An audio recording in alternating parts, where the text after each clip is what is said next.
Buonasera, benvenuti al TG Sicilia, vediamo i titoli di questa edizione. Palermo, ergastolo per i due amanti diabolici di Cerda. La coppia nel 2019 uccise il marito di lei, il cui cadavere non è mai stato ritrovato.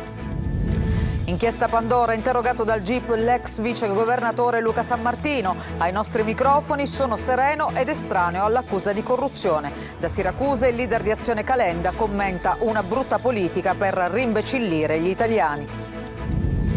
Palermo, via il processo per i 6 giovani accusati dello stupro di Gruppo al Foro Italico. I legali degli imputati chiedono una nuova audizione della ragazza. L'avvocato della vittima dice la gente la insulta per strada. Incidente mortale sul lavoro nel Catanese, un operaio di 31 anni è rimasto schiacciato dall'ascensore, forse nel tentativo di liberare una donna. La comunità è sotto shock, era un giovane molto amato. Ponte sullo Stretto, da Contesse a Villafranca Tirrena riprende la mobilitazione contro gli espropri.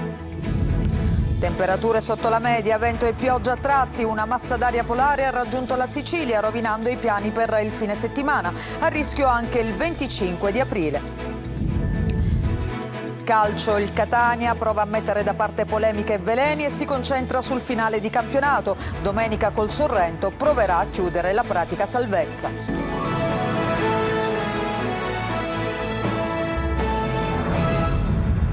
In primo piano la cronaca, lo avete sentito, questa notizia che arriva da Palermo: sono stati condannati all'ergastolo i 2 amanti diabolici che uccisero il marito di lei a Cerda, il cui cadavere però non è mai stato ritrovato. Sentiamo Eva Spampinato.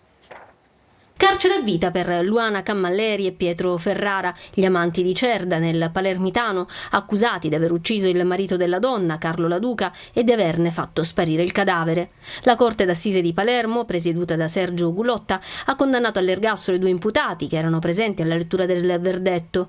Un delitto che sembra la trama di un film, a partire dai nomi dei protagonisti, gli amanti diabolici, fino al giallo del cadavere mai ritrovato. Sarebbe stato Pietro Ferrara, la mattina del 31 gennaio 2019, ad uccidere l'amico Carlo Domenico Laduca. Ferrara è l'ultima persona ad aver incontrato la vittima, come hanno accertato gli investigatori grazie ai tabulati telefonici e al GPS dell'auto di Laduca. Non è stato accertato invece se la moglie di Laduca, Luana Cammalleri, abbia materialmente partecipato al delitto, ma da quanto emerge dalle indagini lo avrebbe pianificato insieme all'amante. Il reale movente del delitto non è mai stato accertato, ma, dissero gli investigatori, dietro l'omicidio non ci sarebbe stato il sogno di coronare una love story ostacolata dalla presenza del terzo incomodo, bensì il timore della donna di perdere la casa in cui viveva con i figli. Un casolare nelle campagne di Cerda, nel Palermitano, di proprietà di Laduca, che Luana avrebbe dovuto lasciare dopo la separazione dal marito. Vittima e assassina erano ormai ai ferri corti da tempo, tanto da aver avviato in tribunale le pratiche della separazione. All'idea di porre fine al matrimonio, la coppia era giunta dopo mesi di liti violente che avevano coinvolto anche la madre della vittima. E adesso torniamo a parlare dell'operazione Pandora, perché questa mattina è stato interrogato Luca Sammartino, ex assessore e vicepresidente regionale, indagato per corruzione. Giusy Lazzara. 3 ore e mezzo di interrogatorio davanti al giudice per le indagini preliminari valenti al primo piano del Tribunale di Catania. Si è presentato alle 9 del mattino il deputato regionale Luca Sammartino, indagato eccellente nell'inchiesta Pandora su presunte infiltrazioni mafiose nel comune di Tremestieri Etneo. Sammartino è indagato per 2 casi di corruzione, il primo aver favorito il proprietario di una farmacia a Tremestieri Etneo e il secondo riguarda 2 carabinieri che avrebbero fornito notizie su eventuali indagini nei suoi confronti e bonificato da Cimici la sede della sua segreteria. Ho risposto a quello che mi viene contestato, che è la corruzione su 2 fattispecie specifiche, e ho risposto con grande serenità, perché io non ho commesso atti di corruttela, ma soprattutto ho risposto per dimostrare la mia totale innocenza. Per quanto riguarda le microspie, invece, nel suo studio, insomma, quello che poi le viene anche contestato fra le altre cose. Ho risposto assolutamente per come era giusto rispondere davanti ai pubblici ministeri e al GIP, chiarendo e spiegando nel minimo dettaglio quello che mi veniva contestato. Dopo la notifica del provvedimento, Sammartino si è dimesso da vicepresidente e da assessore regionale all'agricoltura. Proseguo quotidianamente la mia attività politica, sono deputato regionale, sono sereno di portare avanti le mie battaglie per il mio territorio. E il suo legale, Carmelo Peluso, segna la linea difensiva. Ci sono novità, è quello di fare un appello al tribunale competente per poter richiedere la revoca della misura che è stata applicata dal GIP. L'inchiesta Pandora ha portato in carcere 6 persone, tra loro il sindaco di Tremestieri, Santi Rando, che si è dimesso. E l'inchiesta Pandora è soltanto l'ultima di una lunga serie sul voto di scambio che avviene purtroppo nel nostro paese. E proprio su questo tema è intervenuto il leader di Azione che si trova a Siracusa. Stiamo parlando di Carlo Calenda, che ha commentato così: una brutta politica per rimbecillire gli italiani. Lo ha sentito Francesco Aloi. Bisogna smetterla di considerare che in Sicilia si prendono i voti solo prendendo i capataz che controllano i voti. I siciliani sono persone libere e devono decidere con la loro testa. Così Carlo Calenda, leader di Azione, in Sicilia per presentare il suo nuovo libro. Sono giorni di terremoto politico nell'isola, dalla regione ad alcuni comuni. Voto di scambio e corruzione macchiano i palazzi del potere. Non è più la politica come arte di governo, capacità di far accadere le cose. È una brutta politica che passa dal discutere di destra e sinistra per rimbecillire gli italiani a persone che ci campano sopra. Senza la politica il 90% dei politici sarebbe disoccupato. Una bufera arrivata alla vigilia delle europee. Intanto, in questi giorni, il nome di Draghi è tornato su tutti i giornali. Calenda è in corsa con un obiettivo principale: dare a Draghi un ruolo di punta in Europa. Sì, io credo che Draghi sia una garanzia per l'Italia e per l'Europa, per la sua capacità e per la sua autorevolezza. Dopo la tappa a Siracusa, domani sarà il turno di Messina e Palermo. E si chiude il caso Juventa, sono tutti prosciolti. Dopo 7 anni il procedimento penale si chiude con questa sentenza di non luogo a procedere. Marco Gullà.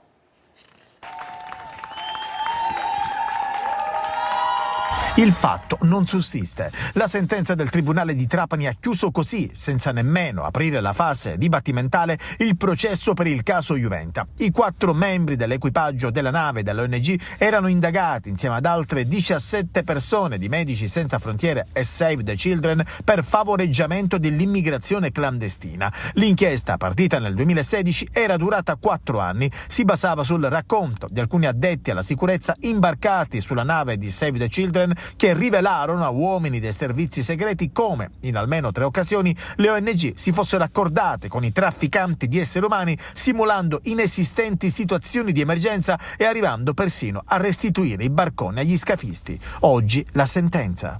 La sentenza di oggi è una sentenza importante che restituisce un po' di verità dopo 7 anni di accuse infamanti e di attacchi contro le ONG. Eppure non è ancora il tempo di festeggiare, ci sono 6 persone al giorno che muoiono nel Mediterraneo centrale. Oggi è tempo che le istituzioni tornino a lanciare operazioni di soccorso nel mare. Questo processo è una delle origini del male, della diffamazione delle ONG, chiamate spesso a essere complici dei trafficanti, ha invece commentato l'avvocato dell'ONG tedesca. La Corte d'Assise di Agrigento ha condannato all'ergastolo il 46enne di Santa Elisabetta Roberto Lampasona, accusato di essere uno degli autori materiali dell'omicidio del pensionato di Raffadali, Pasquale Mangione, ex impiegato comunale, ucciso a colpi di pistola il 2 dicembre del 2011 nella sua abitazione di campagna in contrada Modaccamo. A svelare il retroscena della vicenda era stato Antonio Mangione, che si è autoaccusato di aver organizzato l'omicidio tirando in ballo uno dei figli della vittima, in un primo momento indagato con l'accusa di essere stato il mandante prima di essere scagionato. E adesso torniamo a Palermo per parlare dello stupro di gruppo del Foro Italico. Oggi la prima udienza preliminare. I legali dei 6 giovani imputati chiedono una nuova audizione della vittima. Sentiamo. Ha preso il via oggi il processo ai 6 ragazzi maggiorenni che stuprarono la notte del 7 luglio la 19enne palermitana in un cantiere abbandonato del Foro Italico di Palermo. La vittima oggi non era presente all'udienza davanti al GUP. La ragazza si trova in una casa rifugio in cui è stata portata dopo l'aggressione vissuta la notte di Pasquetta a Ballarò. La ragazza ha deciso di non venire anche perché non può venire, perché è in una situazione di libertà limitata. Ha dei momenti di alto e basso, come si può immaginare. Si è creata di lei un'immagine che le rende la vita impossibile. Anche quando cammina per strada la fermano e le insultano. Di questo si tratta. La linea difensiva dei legali dei 6 giovani maggiorenni accusati di aver preso parte allo stupro di gruppo è legata a una nuova audizione della vittima alla luce delle nuove prove che gli avvocati degli indagati avrebbero raccolto. I legali dei 6 indagati vorrebbero che alla giovane venissero poste nuove domande sulla base di alcune acquisizioni. Le nuove prove, secondo gli avvocati, dimostrerebbero che la giovane non si sarebbe ribellata lungo il percorso verso il luogo dove poi è avvenuto lo stupro e non avrebbe chiesto aiuto ai passanti incontrati per strada. Torniamo a parlare dell'incidente mortale sul lavoro che è avvenuto ad Aci Sant'Antonio nel Catanese. Antonio sarebbe morto per soccorrere la donna che era rimasta bloccata dentro l'ascensore di una palazzina appunto di Aci Sant'Antonio. Era stato chiamato proprio da lei per liberarla, poi qualcosa sarebbe andata storta. Vediamo.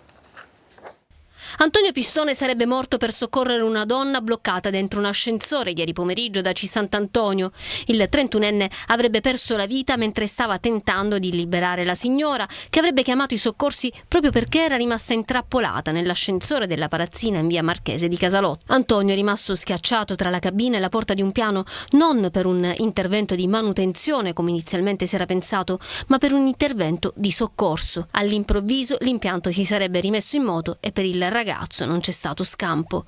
La donna, bloccata nell'ascensore, ha assistito con orrore a quei terribili momenti. I vigili del fuoco hanno poi estratto il corpo. Alcuni residenti dei palazzi vicini a microfoni spenti commentano la vicenda con dolore. Colpita la comunità castellese, dove la sua famiglia è proprietaria di un negozio di parrucchieri a Ficarazzi, dove anche lui dava una mano. Chi lo conosceva è ancora incredulo per l'accaduto. Aveva tanti amici per le sue attività, innanzitutto voluto bene perché il papà ha un'attività a Ficarazzi e quindi conosciuto dall'intera frazione, ma poi perché Antonio era uno che organizzava serate, un ragazzo che non si fermava mai e quindi conosceva tantissima gente. Una tragedia assurda anche perché sembra che l'ascensore qui non venga utilizzato perché è presente solo al piano sotterraneo e al primo, mentre piano terra e secondo ne sono privi, come racconta un medico di base che ha accesso nel palazzo da una porta secondaria. I carabinieri intanto indagano sulla vicenda.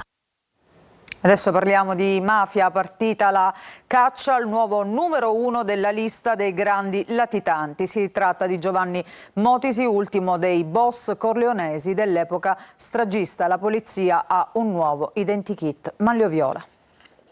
Un nuovo identikit basato sia sull'invecchiamento di una vecchia foto che sui tratti somatici dell'intera famiglia, realizzato dalla polizia scientifica con l'uso dell'intelligenza artificiale. Parte dal supporto tecnologico la nuova fase della caccia all'ultimo grande latitante della mafia dei corleonesi.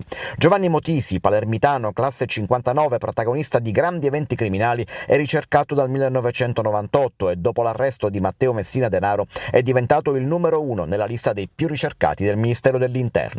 La polizia nelle scorse ore ha diffuso il nuovo identikit di quello che viene accusato di essere stato il killer di fiducia di Totò Riina.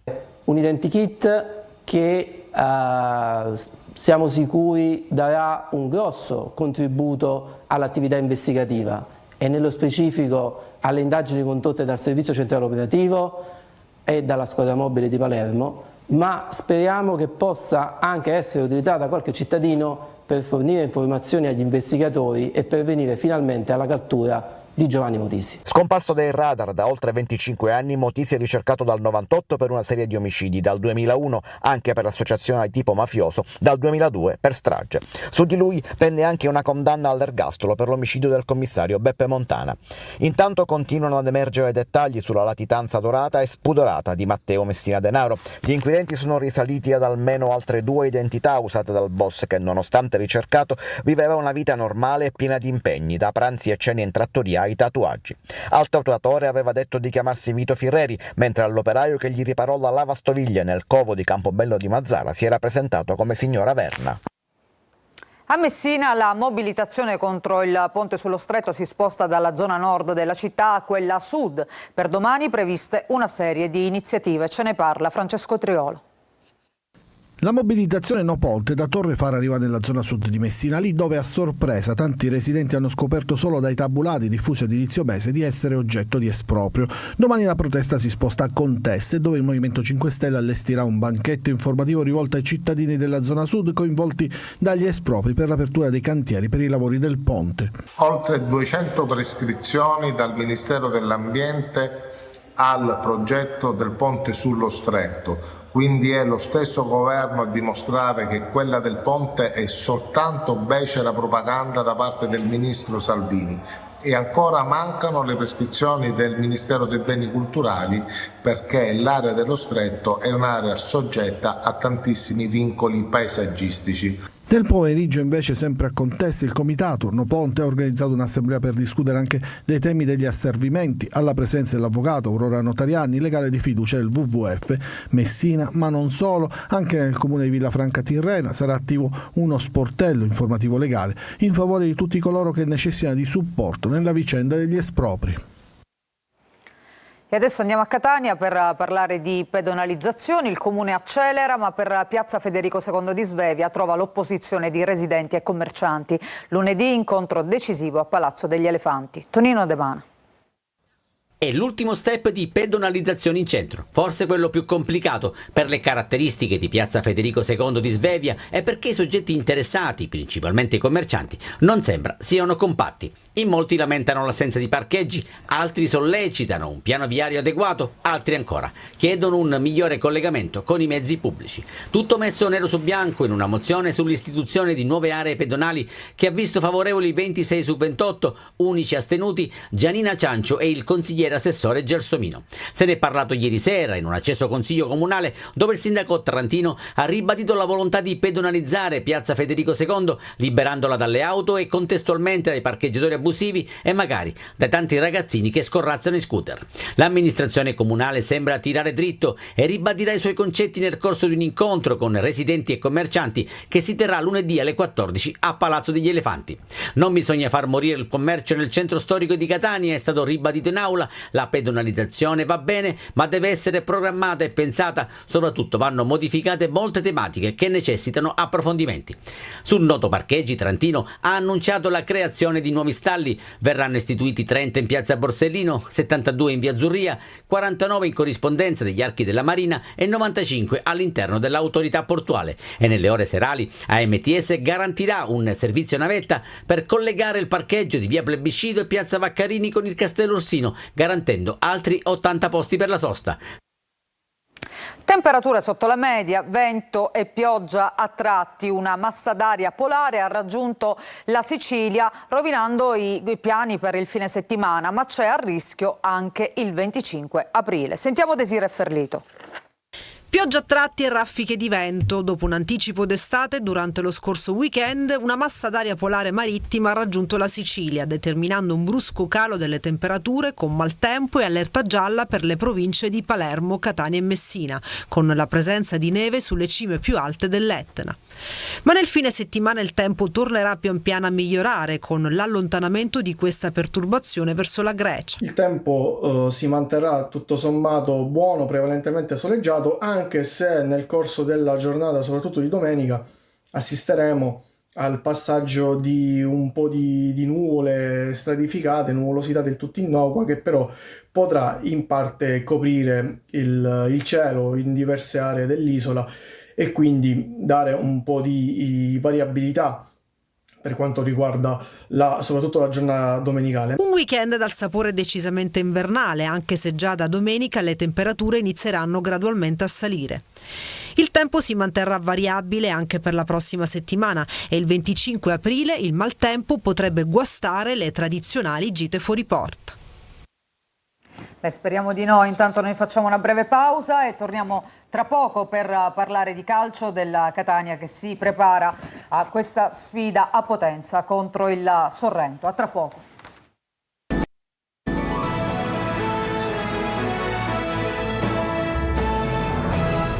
Seconda parte del nostro telegiornale, apriamo la nostra pagina dedicata al calcio con il Catania che prova a mettere da parte polemiche e veleni e concentrarsi sul finale di campionato. Domenica a Potenza col Sorrento, occorre dare continuità alla vittoria nel derby col Messina per evitare sorprese. Sentiamo. Nel chiuso dello spogliatoio il Catania sta cercando di trovare una quadra per concludere il suo campionato senza sorprese. La partita contro il Sorrento a Potenza rappresenta il bivio del finale di stagione, perché già domenica potrebbe dare la certezza di evitare i play-out. Ma occorre mettere da parte tutte le polemiche degli ultimi giorni e remare proprio per il bene comune, che è quello del Catania. Nelle ultime 2 partite Zeoli non avrà a disposizione Peralta, che ha accusato una distrazione del legamento collaterale del ginocchio destro. Zammarini lavora per essere pronto con il Benevento. Situazione complicata quindi a centrocampo, dove restano indisponibili Teio e Sturaro. I 2, secondo quanto confermato dal report medico diffuso dalla società, non sono ancora pienamente ristabiliti dopo i rispettivi infortuni e proseguiranno con gli allenamenti individualizzati. Va da sé che il reparto agli uomini contati e ci potrebbe essere spazio fin dall'inizio per Ndoi con Welbeck e Quaini. Contro il Sorrento non ci sarà Bois, squalificato per un turno, mentre Monaco sarà in campo dall'inizio. E a proposito dei difensori, confermata la retroguardia a 3, mentre sull'esterno a destra ci dovrebbe essere Rapisarda, a sinistra pronto Cicerelli, in attacco probabile ancora la coppia di Carmine Cianci. Questo era il nostro ultimo servizio che chiude questa edizione della TG Sicilia. Grazie per averci seguito, vi auguro un buon proseguimento di serata.